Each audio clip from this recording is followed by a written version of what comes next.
Hello everyone. So today I'm going to kind of do a follow-up video for Global Gossip on my last video, which had a lot to do with gender equality and the Equality Act. So I told you I was going to do a follow-up video on this because being a mother of two girls, it definitely does change your perspective on things. Now, with that being said, this video is for entertainment purposes only. I will give you facts, but I will also give you my opinions. Also, I don't care really what anyone does with their adult life as long as they're not breaking a law. But if they have a disability or a mental disorder, I do feel like their first step should be to seek help. And I do feel like our mental illness portion of our country and with insurance and diagnoses are very lacking. I feel like we started out with like a bunch of things, wanting to push a bunch of narratives for different diagnoses, but they're kind of like stopping with certain things where they should definitely be diving in more deep versus things that are trending or have recently become popular. And with that being said, I'm going to start in on my reasons for giving y'all some facts on women's rights. Okay. So the whole equality bill that just passed basically says it compares the LGBTQ community, as the same as race. Because it piggybacks onto the back of the 1964 Civil Rights Act about race. So that to me is just weird. I don't believe anyone should be discriminated against. And especially in their adult life or anything like that. Even as children, I don't feel like anyone should be discriminated against based off a factor. But to tack it onto that bill to me was a little strange, like I said in my last video, because your race is your race. It has nothing to do with it's science, it's genetics, it's your race is your race. Sexuality, even though a lot of people would agree that they're born that way. They're born attracted to a different sex or attracted to the same sex. Those things, you can choose to live your life one way or another. That doesn't mean that's, your happiness will be one way or another too. I mean, it is what it is. But those two things to me are very different. Just factually, I say this all the time, but feelings don't make facts. So factually, and sorry, my hands are a little pink because I did my hair today, so bright red. Okay, so Equality Act. They are basically, and where my concern come in is with what has to do with kids. So they are telling parents that they can't, basically, as I feel like they're taking away parents' rights with their children and the decisions that their children are making to their bodies, okay? Body modifications in any way, shape, or form are a very serious thing to do. It doesn't matter if it is due to gender dysphoria, if it's due to insecurity, if it's due to an accident, if it's due to just genetics. Any kind of body modification surgery is extreme and can be dangerous. And based off a certain age, when your body's not changing yet or is just starting to change, I find I have a huge problem with that. There's a reason why you can't do certain things until you're 18 years old. Because by the age of 18, you've went through puberty. And, your body's pretty much what it's going to be based off your scientific, biological, genetic makeup. Now, women's rights. Women have come a long way just in the last 100 years. Okay? Women, it's 2021. Women were allowed to vote in 1920. So we're just over 100 years just on that fact alone, just on the right to vote fact. I'm not going to get into like the race stuff with this because I'm doing this as a general. I'm just going to give you some good points of reference, okay? Women were highly, like late 1800s, early 1900s, even up into the 50s and 60s, women were not seen to be playing sports or to compete in those kind of levels. Those were considered like rough girls. And they were not supposed to be participating in those things because it was based off of their scientific whatever doctor said at the time, that a woman is more fragile, which is pretty true. We're built different than men, and since we are the carriers of the race of humans, they, I guess, put a really heavy standard on that, and women were not to engage in these sort of things because it could affect their fertility. Okay, so that's how it was looked at back then.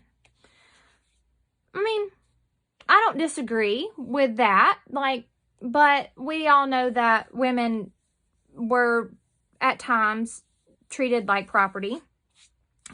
Just like a lot of other individuals have had to suffer the same kind of treatment, whether it was for race or for ethnicity or origin or their genealogy, like, you know, where they're from, origin, where they're from. Like, we know all over the world, all throughout time, as far back as you can go, people have treated people like property. Fact. It is what it is. People are the worst things on the face of the earth. Honest to God. Evil lives within humans. Sorry, it doesn't live in a tree. It lives in people. Out west, women were perceived slightly different in some areas. And that was because they were farmers, cattle ranchers. You know, they were on the range. So in order to support their families, women had to work alongside men. And they were some of the first women, I think, to speak up and say, hey, you know, I'm pulling fence just like you are. I'm branding cattle just like you are. I'm milking stuff just like you are. I'm doing this just like you are. And sometimes these women doing these things and being pregnant to an extent, and then having home births with no anesthetic and their risk of death being very high. So they spoke up and they used their voice. And the first state to allow a woman to vote was actually in, and that state was Wyoming. And then 25 years later, followed up by Colorado, Utah, and Idaho, kind of like in, you know, succession. They were just looked at as a little different because they were on the range, and they were, I would like to say, looked at as more of an equal to their male partner, because one couldn't do it without the other. In those times, they needed each other to make the whole place work. They played a less traditional role for the time period. The first woman in Congress was Montana's Jeannette Rankin, and she was sworn in as a member of the House in 1917. Okay, so after that first woman, Miss Jeannette Rankin, was sworn into Congress in 1917, it was before things kind of got rolling, okay? So starting with the 67th Congress, and that's 1921 to 1923, women have held seats in every Congress since. So that's, you know, that's good. But it's a slow roll, okay? Slow roll. Women were not allowed to compete in the Olympics until the 1920s, and like I said, those were not considered your pristine ladies. Those were considered rough girls. And so they were, I'm sure, treated differently. I mean, I'm assuming, but I mean, if somebody were going to call you a rough girl, I'm assuming you treated differently. Like, just like how people would treat, you know, for the longest time, women with tattoos. They'd be like, ooh. I mean, now look, we're covered up. I'm covered up with tattoos. Like, it's a time thing, okay? So we progress. The first time really that women's sports really gained any attention, and it's one of my favorite movies, was in the 40s. It was during wartime, And it was when they had to pull women in to do men's job because the men were at war. They were overseas. They were fighting for our country. So they pulled women in, you know, Rosie the Riveter, they pulled her in to do a man's job. And then they had started A League of Their Own is a movie about this, where they started basically the women's baseball league, which is, I guess, where softball derivative from. I'm not really sure about that. But, and that league actually ran for 11 years. Okay. And then it just kind of, women's sports, I won't say it fell off, but they lost a lot of, men came home. Life in the 50s went back to normal. You had your housewives raising your kids, and your husbands went to work, you know, 50s and 60s. In 1970, women were still being neglected for playing sports like, you know, baseball, which I guess would evolve into softball, basketball, tennis, etc., track and field, those kind of things. Like, I will say, like, high school and college sports, and then sports you could go on to Olympic levels. Okay, that's 1970, y'all. Like, I was born in 85. My mom was born in the 50s, so she didn't play ball, I don't think, until she was a little bit older. And she played softball more as, I think, a teen and an adult. And I don't even know if it was all girls. It might even have been co-ed, because they might not have even had all girls at the time. I should probably ask her that before this, but I'm not really sure. The 1972 Civil Rights Act, where women were granted equal opportunity to participate in the same sports as their male counterparts, that at a collegiate level get the same treatment. Okay, so you have that. That's like, that's not that long ago. And then even in the late 70s, like in NASCAR, Janet Guthrie in 1977 placed 18 out of 33 in an Indy 500, and it was like a major ordeal. Okay, I mean, just as close as last year, in the end of 2020, Sarah Fulham made history for women playing at a collegiate level in a game for Vanderbilt in Tennessee, University of Vanderbilt. She was their kicker, and she was very, very vocal about, like, hey, I'm here to do a job. And the team was very supportive of her, thankfully. I'm pretty sure she ripped them a new asshole, from what I understand, in one of the first games that she played with them. Basically, they were, I guess, kind of a divided team, and she kind of, I think, yanked them up by the, I guess I'll say, bootstraps. And got them going in the right direction. And she did. And she actually got to play, and she made some kicks, and it was like history, you know. That was a cool thing to see. And I watched it live. It was a really neat thing to see.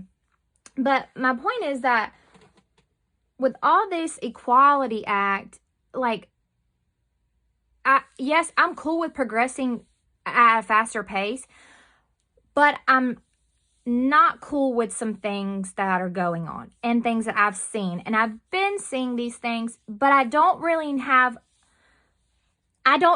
that there's a great answer for these things. And I think that's what is getting people so riled up, okay? I honestly do. President Carter in 1981 made the National Women's Week and declared March 8th National Women's Day, which just passed.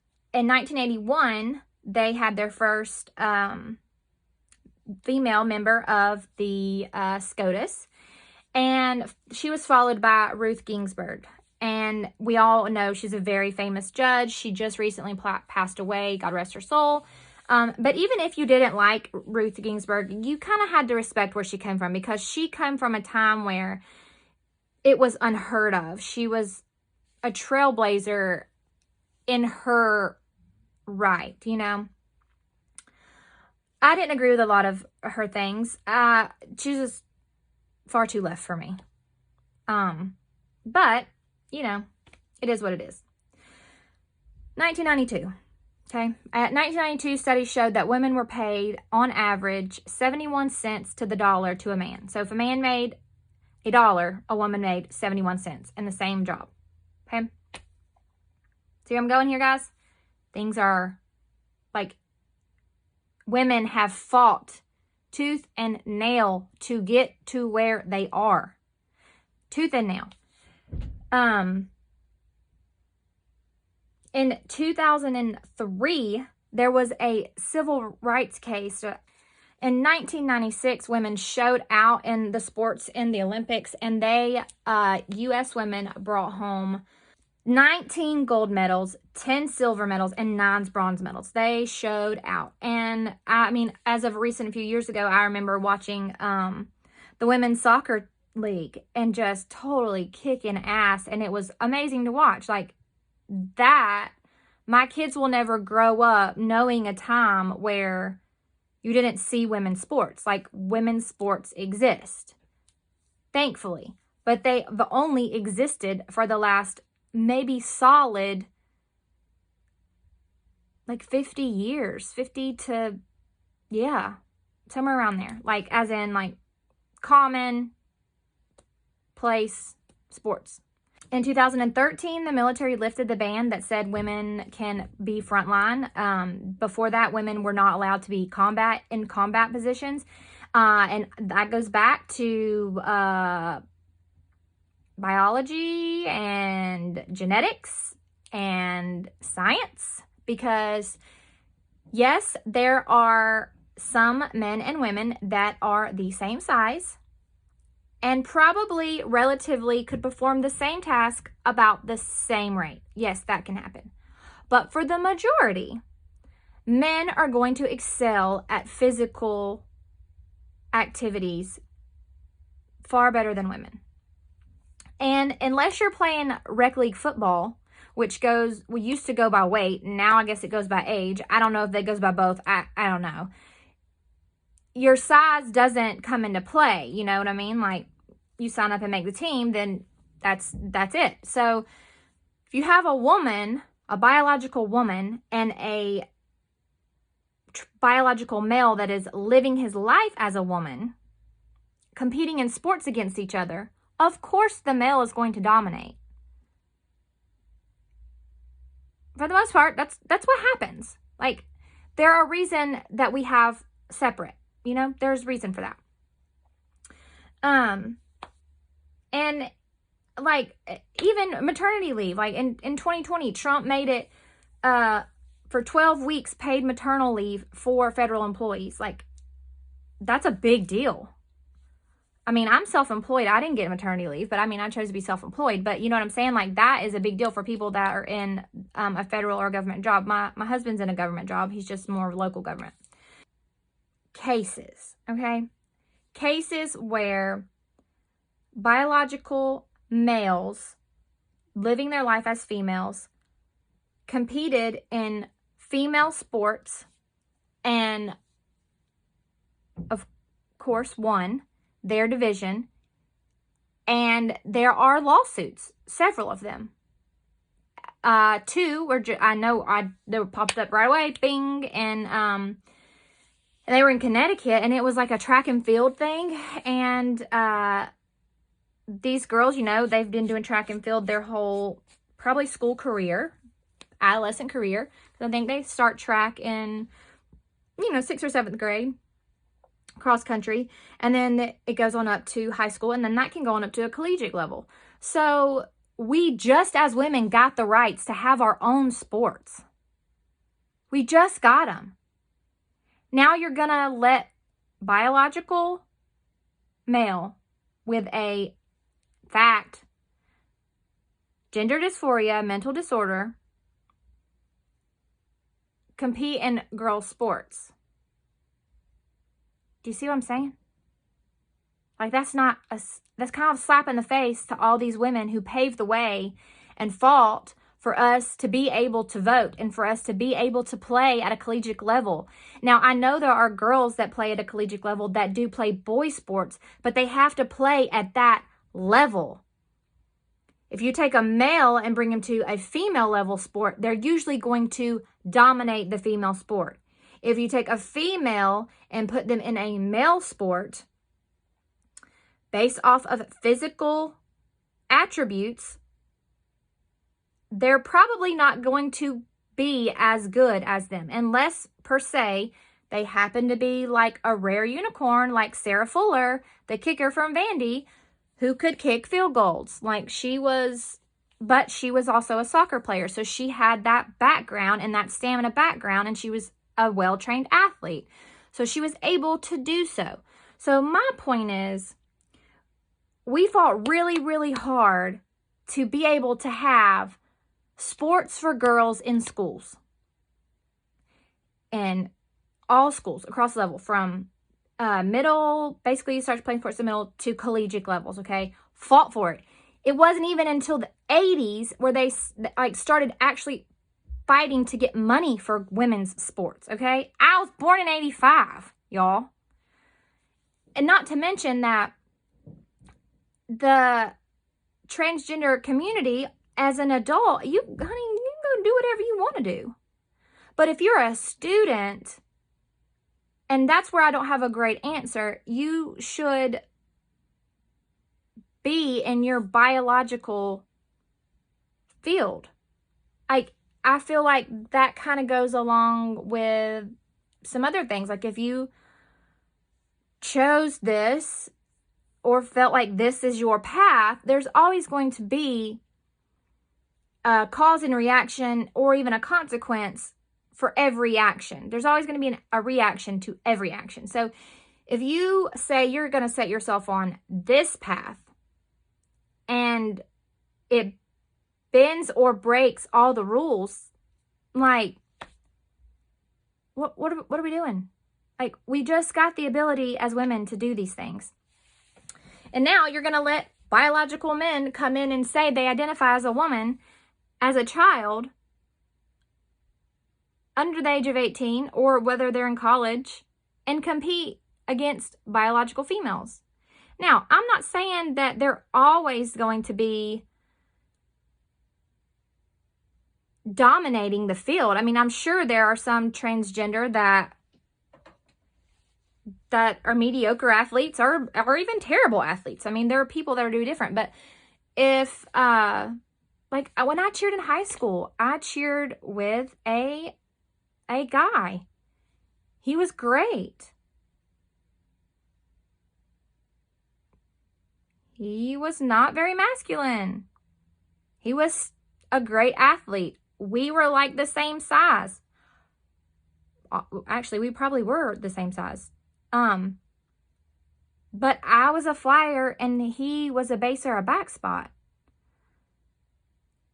Because he was stronger. Even though he was the same size as me, he was physically stronger. And when we competed, we had to compete as co-ed. He wouldn't have been allowed to put on a skirt and say he's a girl and us compete against all girl teams. That would not have happened. Like, that wouldn't have happened. And I've also done some digging in with the, and like I said before, I'm not discriminating against anybody. I just don't think that children should be making these decisions to be transgender. And then I don't think that, okay, say you're going to do this and you're going to let them live their life how they see fit. If this is what you're going to do, if they're adamant about it, if they've said since day one. I mean, like I've watched stories where since they could talk, they were always like, you know, I remember one video, this family was on Dr. Phil, and the boy wanted to know when it was going to fall off. Since like day one, he's been, and you know, he lived his life as a boy, early elementary, and played sports and never really fit in. And then he started taking cross hormones at, like, I think he said the age of 14, which he developed an autoimmune disorder and he had to stop taking them. I don't know if he's had any surgeries or not, but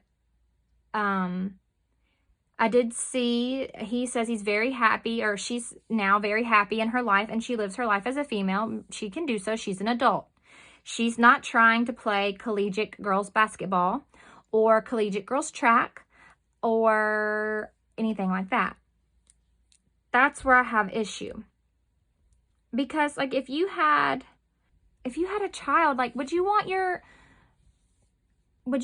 daughter to try to be a linebacker if she wasn't able to? She wasn't physically big enough? She'd get hurt. So would you want a male that identifies as a female on your daughter's soccer team when they're clearly skill level probably differs, stamina probably differs? Like, these are the things I think about. Like, I don't so much, like, once you're an adult and you're making your own decisions and you're paying for things with your own money, girl, go for it. Go for it. Whatever you want to do. But I also I've seen a lot of videos, and they are not all conservative members of the LGBTQ community, but they feel that and I watched many of them, and I mean many, like, I don't even know how many. I need at least 20 or more, probably more than that, where they kind of say the same thing, because they're like, these people are saying, by me saying I'm a lesbian, I'm saying I'm attracted to a female sex. By a gay man saying he is a gay man, he is attracted to a male sex. They're transgender, they're saying, is a whole nother classification within itself, that it's not necessarily in lines with what they all believe. Now, I'm sure some are. I know a lot of people are in that community that are very accepting of that. That's fine. But I don't think that children should have, I don't know, it's hard being a kid anyways. School's hard, school is tough, and I can't imagine a child feeling like that. Like, feeling like they didn't fit in. Where do they fit? But every kid kind of goes through that. Some to more extremes than others. Some just know. Like, I was very fortunate. I knew from a very young age, I don't ever remember wanting to be anything else other than a hairdresser. I'm a hairdresser. I own a very successful hair salon. I have a diverse team. We also have a bridal service. I have a diverse team. We do diverse clientele. But we're all adults. And we can make those conscious decisions as adults to make adult decisions. And we know the decisions we make.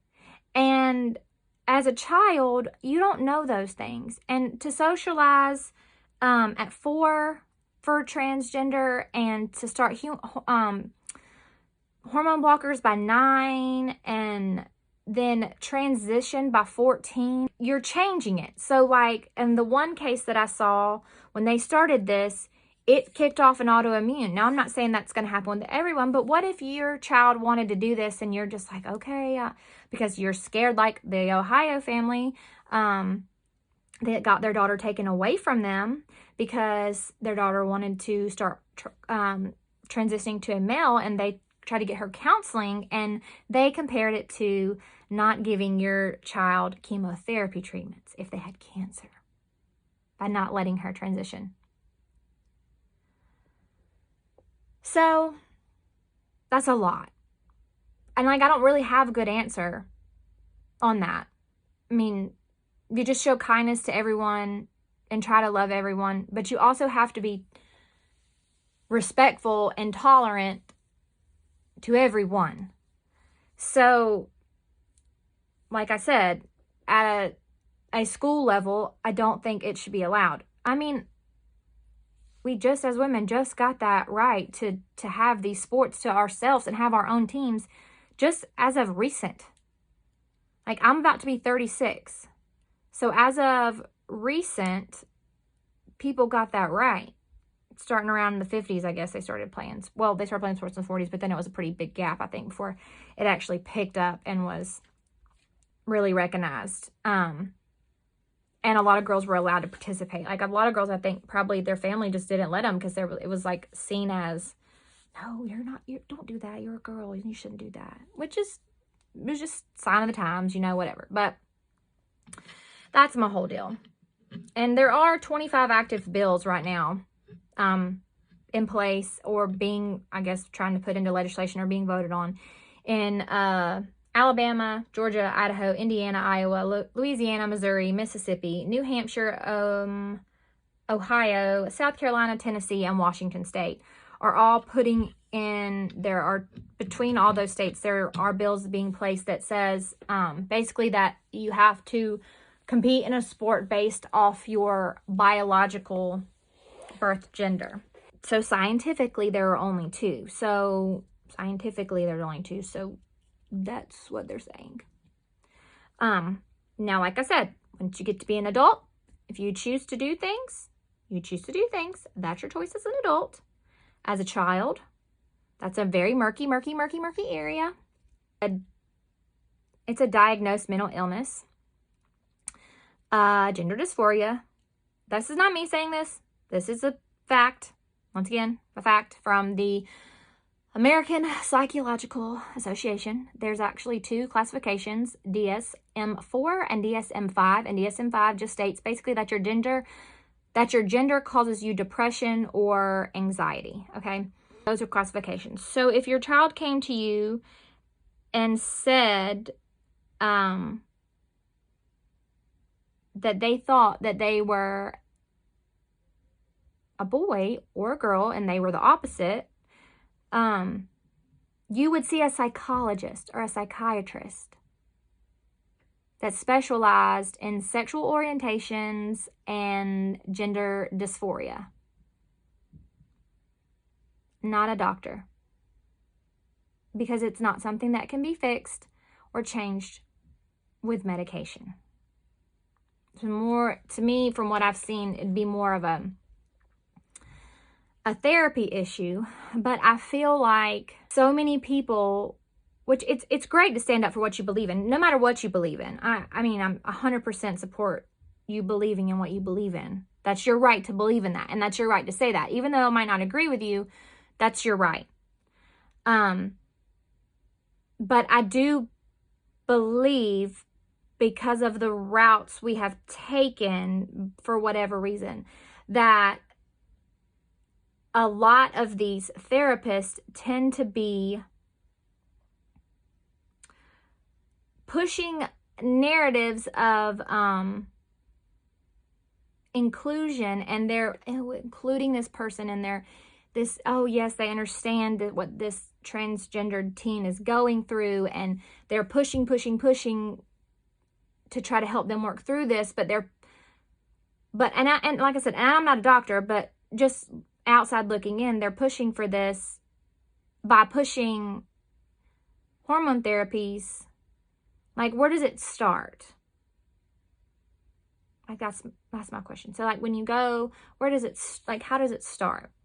So you recommended to go to a therapist, and you tell your kid's pediatrician that they think they're transgender.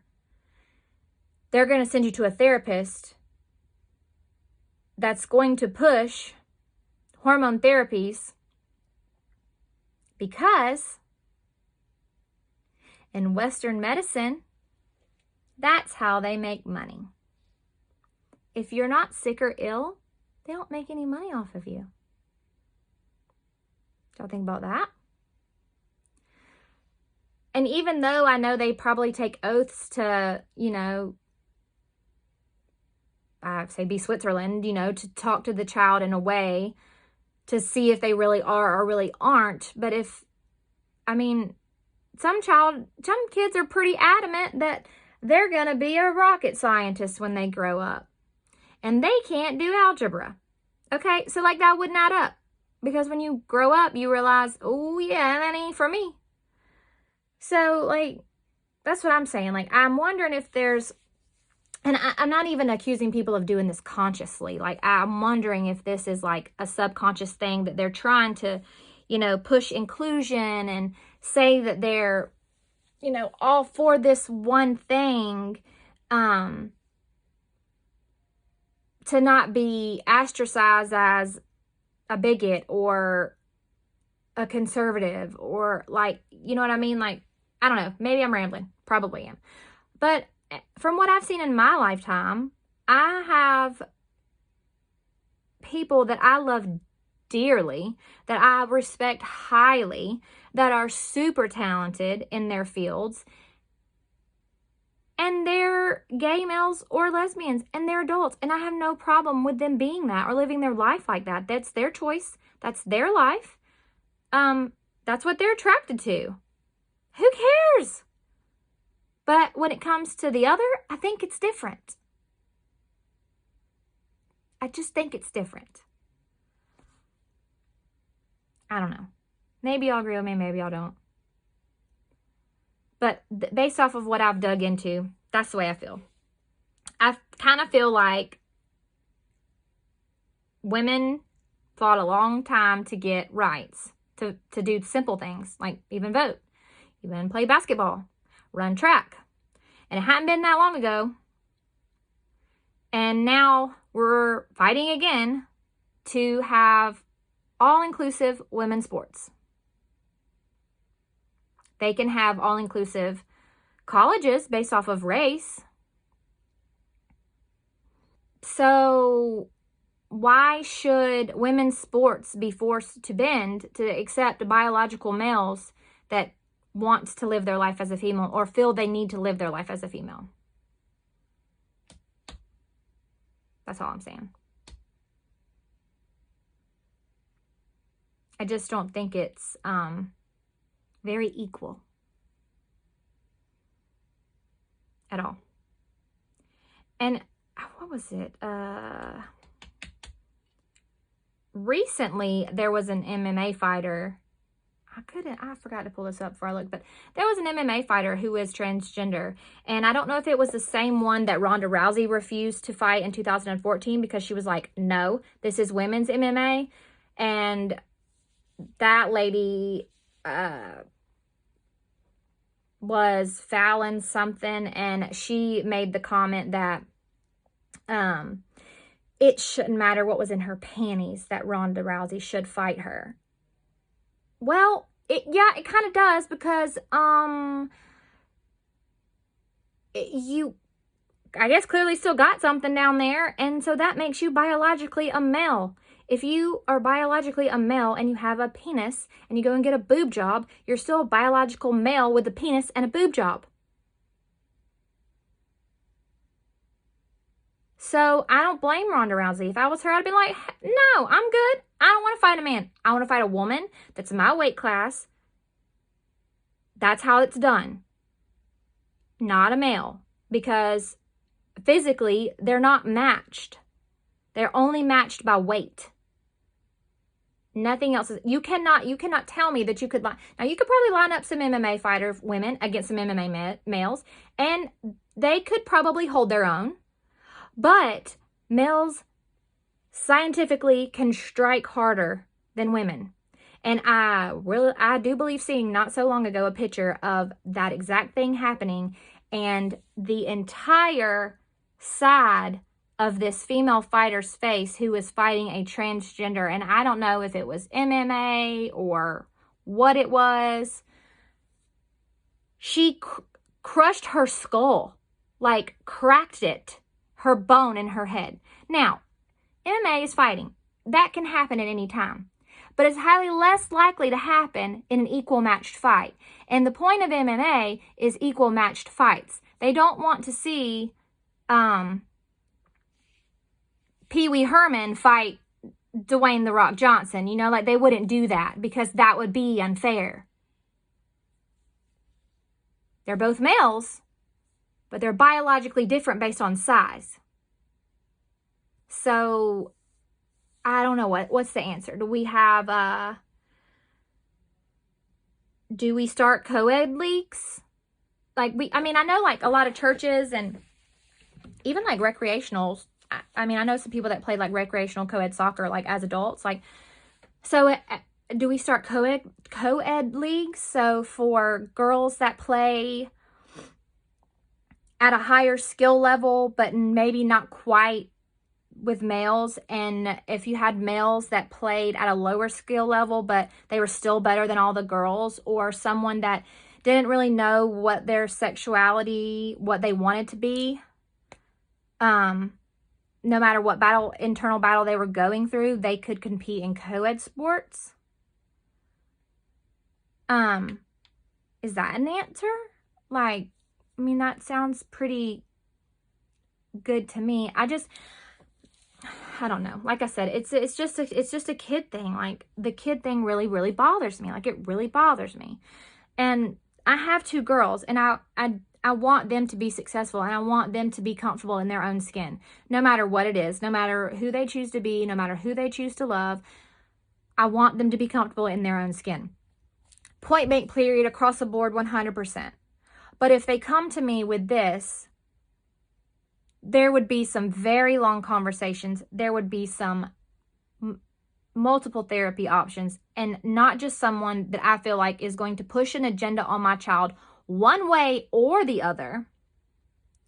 Someone that would try to figure out if they truly were. Like they do with abused children when they go in for evaluations, and they do like, I can't remember what it's called. It's like play. Like they observe them by playtime, okay?